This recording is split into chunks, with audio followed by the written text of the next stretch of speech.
Welcome to my podcast. आज हम लोग यूएस के इलेक्शंस के बारे में बात करेंगे कि वहाँ का पॉलिटिकल सिस्टम क्या होता है और हम लोग यूएस के बारे में क्यों बात करते हैं। तो मेरे साथ हैं Rahul. So welcome Rahul. Thank you. अभी काफ़ी दिनों से यूएस इलेक्शन के बारे में हम लोग सुन रहे हैं और हर बार जब भी इलेक्शंस होते हैं यूएस के, तो जैसे हम लोग इंडिया के जब इलेक्शन होते हैं उनकी बात करते हैं, तो वहाँ के भी इलेक्शन के बारे में काफ़ी बात होती है। तो ऐसा क्यों है? First question. एक तो है क्योंकि यूएस बहुत इंपॉर्टेंट कंट्री है और उनकी पॉलिसीज हमें अफेक्ट करती हैं। और दूसरा है, मुझे लगता है कि because of YouTube and social media पहले हम लोग वहाँ की न्यूज़ को उतना आसानी से एक्सेस नहीं कर पाते थे। वो चाहे CNN हो या NBC हो, न्यूज़ हो, वो अगर आपने सब्सक्राइब किया हुआ है या अगर आपका केबल चैनल वाला दिखाता है तब आप देख पाएंगे।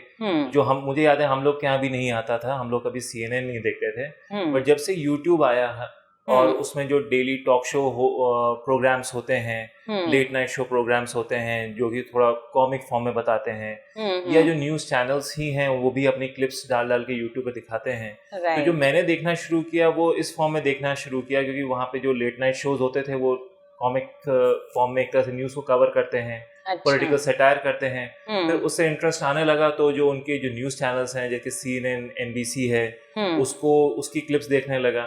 फिर जब डोनाल्ड ट्रंप आए तो बाकी पॉलिटिशियंस से वो काफ़ी ज़्यादा डिफरेंट थे। उनके जो स्टेटमेंट्स होते थे बहुत आउटरेजियस होते थे, तो उसमें इंटरेस्ट आने लगा। तो मुझे लगता है कि जब से डोनाल्ड ट्रंप आए हैं तब से इंटरेस्ट बहुत ज़्यादा एक तरह से उसमें आ गया है यूएस के पॉलिटिक्स में। पहले भी था, जैसे मिस्टर ओबामा के टाइम में भी उनकी जो स्पीचेस थी यहाँ पे पॉपुलर होती थी, बट वो उतनी नहीं होती थी जितनी जब mister Trump and Mrs Hillary Clinton की जो वो हुई थी फाइट, उसमें जो हम लोग ने फॉलो किया।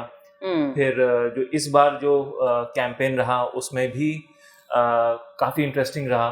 तो आई थिंक इस वजह से हम लोग काफ़ी, क्योंकि यूएस इम्पोर्टेंट है और दूसरा वो वहाँ की जो न्यूज़ है वो हमें बहुत आसानी से अवेलेबल होती है, इसलिए भी आई थिंक यहाँ पे बहुत पॉपुलर है। हाँ, बेसिकली मीडिया का रोल रहा और सोशल मीडिया का। तो कोई भी अगर ट्विटर पे है तो उसको, चाहे वो इंडिया की पॉलिटिकल न्यूज़ हो या यूएस की पॉलिटिकल न्यूज़ हो, उसको आइडिया लग जाता है। और इन जनरल भी मुझे लगता है कि पॉलिटिकल न्यूज़ या उसके बारे में बात करना लोगों की एक चॉइस होती है, अच्छा लगता है लोगों को इनफैक्ट। तो लेकिन यूएस के बारे में जैसे हम लोग के टाइम में टीवी नहीं था और न्यूज़ इतनी नहीं आती थी, लेकिन न्यूज़पेपर कवर करता था, किसी और कंट्री की नहीं। लेकिन यूएस मुझे लगता है हमेशा से एक पोजीशन है उसकी कि वहाँ जो हो रहा है वो वर्ल्ड वाइड उसको जानना चाहता है। तो ये होगा सिस्टम और धीरे धीरे वो बढ़ता जा रहे हैं। तो जैसे मैं और मेरी ऑडियंस में जिसको वहाँ के पॉलिटिकल सिस्टम के बारे में ज़्यादा नॉलेज नहीं है, तो हम जानना चाहेंगे कि क्या पॉलिटिकल सिस्टम है, क्या ये इंडिया के जैसा ही है या कुछ और डिफरेंट है? थोड़े डिफरेंसेस हैं। वहाँ पे 2 पार्टी सिस्टम होता है और प्रेसिडेंट, लोग मालूम है कि वहाँ प्रेसिडेंट होता है, इंडिया में प्राइम मिनिस्टर होता है।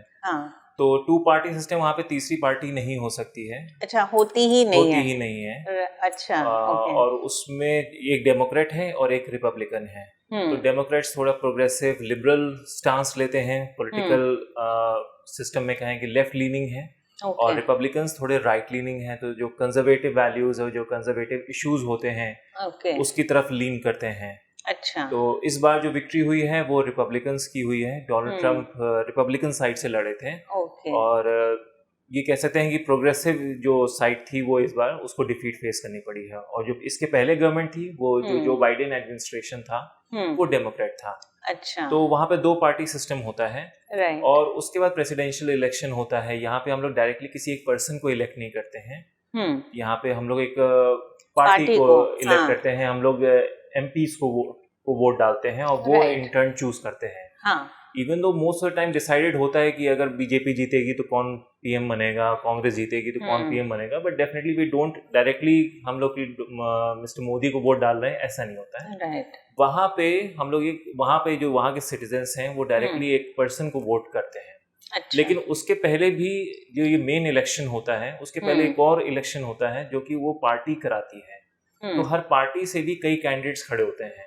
तो फॉर एग्जांपल रिपब्लिकन पार्टी की तरफ से मिस्टर ट्रम्प खड़े हुए थे, लेकिन उसके पहले रिपब्लिकन पार्टी ने अपने इलेक्शन कराए थे, क्योंकि वो करीब I don't know around 10-15 candidates Republican side से थे। अच्छा, प्रेसिडेंट बनने के लिए। प्रेसिडेंट बनने के लिए।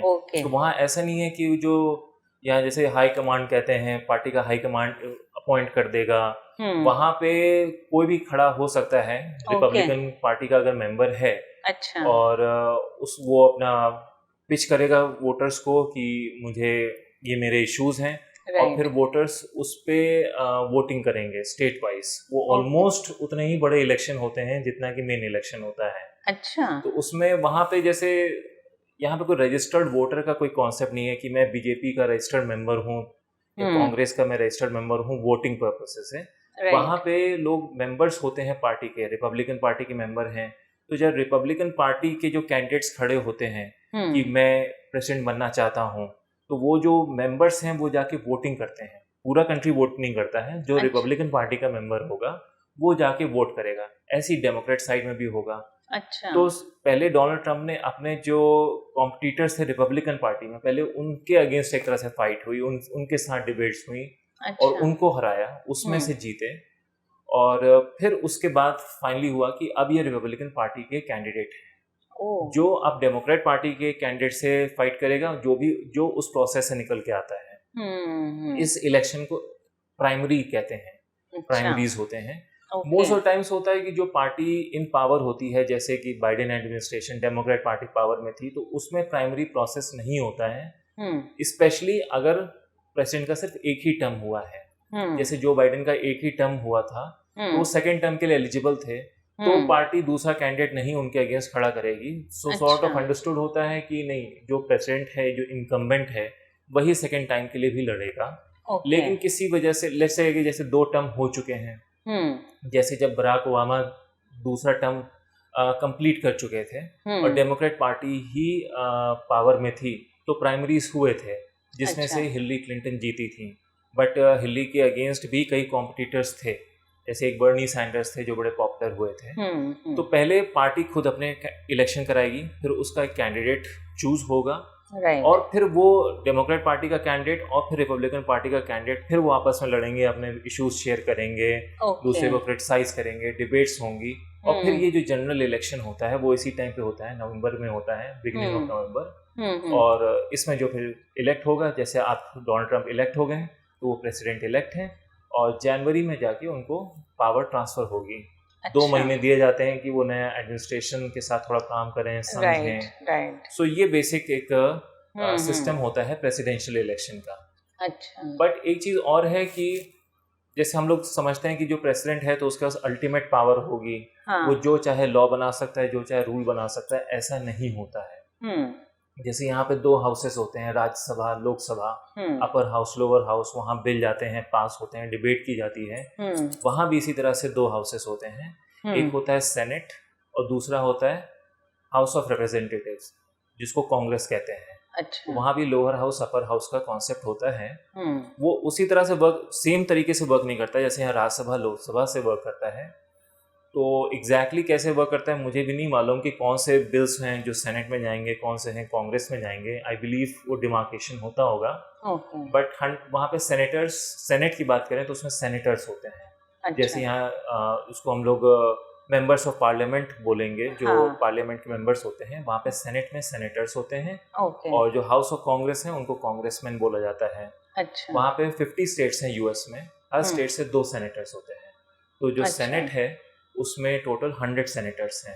50 स्टेट्स, हर स्टेट से 2 सेनेटर्स, टोटल 100 स्टेट। तो अभी जो इलेक्शन हुआ है उसमें सेनेट की भी कुछ सीट्स पे इलेक्शन था, और रिपब्लिकन पार्टी ने सेनेट में भी मेजॉरिटी ले ली है। अच्छा। तो कई बार प्रॉब्लम होती है, जैसे बराक ओबामा के टाइम में प्रॉब्लम थी कि बराक ओबामा तो डेमोक्रेट साइड से थे, बट वो जब वो बिल भेजते थे कि ये मेरे हिसाब से बिल पास होना चाहिए, तो वो रिजेक्ट हो जाता था, क्योंकि वहां पे जो मेजॉरिटी होती थी वो दूसरी पार्टी की होती थी। तो आइडियल सिनेरियो होता है कि जो प्रेसिडेंट है और वही रिपब्लिकन है, तो बहुत आसान हो जाता है। जैसे अब डोनाल्ड ट्रम्प के लिए बहुत आसान होगा सेनेट से कोई भी बिल पास कराना। इसी तरह से शायद कांग्रेस में भी उनकी मेजोरिटी है या आने वाली है, तो उसका भी मुझे बहुत क्लियर नहीं है, बट मोस्ट प्रॉब्ली शायद वहां भी मेजोरिटी हो जाएगी। तो इस वजह से तो इस बार जो इलेक्शन हुआ है, लोगों ने वहां पे काफी हर जगह रिपब्लिकन पार्टी को जिताया है, जिस वजह से उनके लिए बिल पास करना काफी आसान होगा। तो इससे जो हम समझ पा रहे हैं कि पूरा अमेरिका 2 पार्टीज में बटा हुआ है, 2 तरह के लोगों के व्यूज हैं।